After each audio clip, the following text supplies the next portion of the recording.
Okay, this is my video presentation um, on one of the modules, and then the module or the week that I decided to pick was week 5, which was basically all about slavery, slavery of African Americans, slavery of Native Americans, just people of other colors that weren't white that were in the United States at the time that.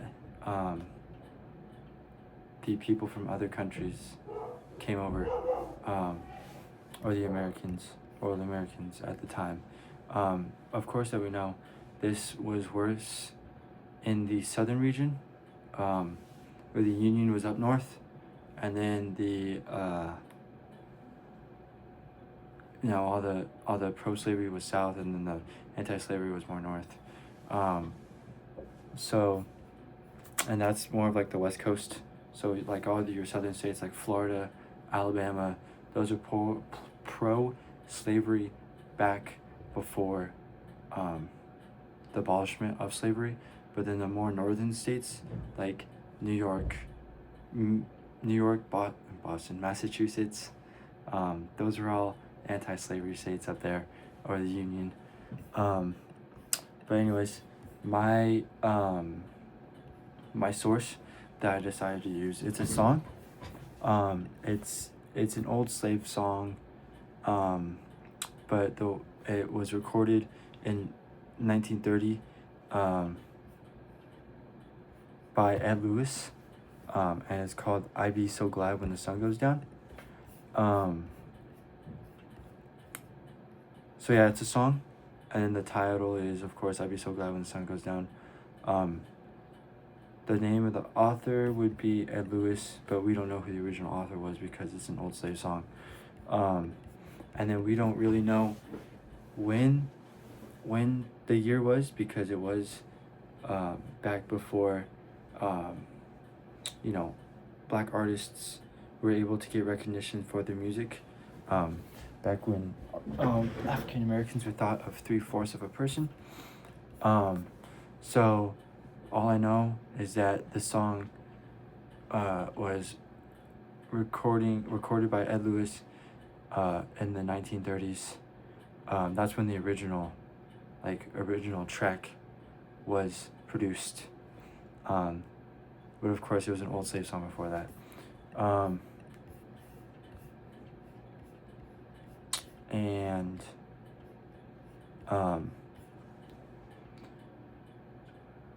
Okay, so this topic relates to slavery because it was sung in the fields, basically saying that they can't wait for the sun to go down so that they won't have to work anymore, and they can finally lay down with their woman or with their kids, or just lay down and relax from the hard day that they had. Of course, it's not relaxing, but just getting rest before more days in the heat.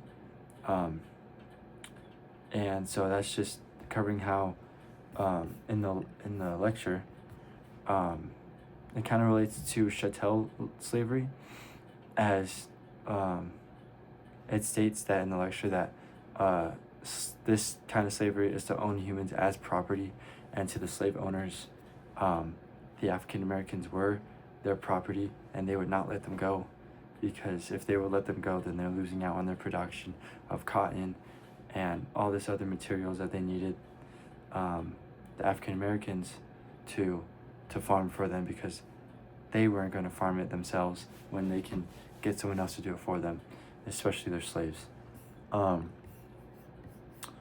And then, of course, you had people that were against this type of slavery, and one of these people this is in the Walter Johnson reading, in the same module.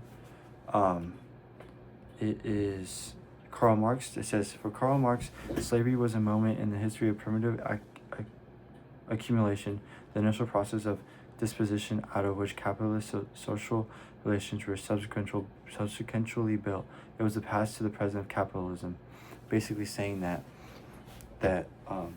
these white slave owners were capitalizing and making like a capitalist empire off of their people that they're not going to pay because all their job is to do the hard labor for them while not getting paid, and getting horrible working conditions, horrible sleeping conditions, and horrible food.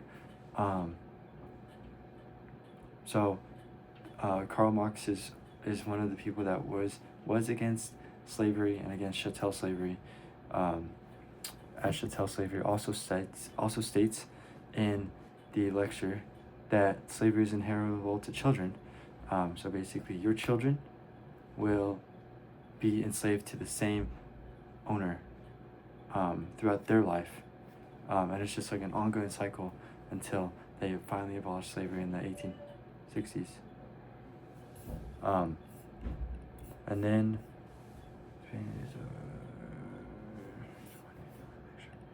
then the part that I found this information was on page 3, I believe. Yeah, it's page 3 in the second to last paragraph, or on page 223 in the second to last paragraph, until you go into 224. How can you use what you learned? Okay. I can use what I learned in this class at my work, in my career field of choice, by just being compassionate towards everyone, no matter if they're African American, Asian American, Asian, African, any type of race. I can just be understanding to their situation and what they came from, and just know that they are people as well, and to treat them like how I would want to be treated as people. And that also goes for people of different sexual orientations, as being gay, lesbian, bisexual, transgender. Just know that their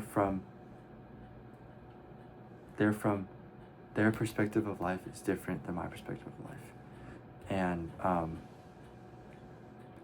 just to treat others with respect and kindness each and every day is my goal in life. And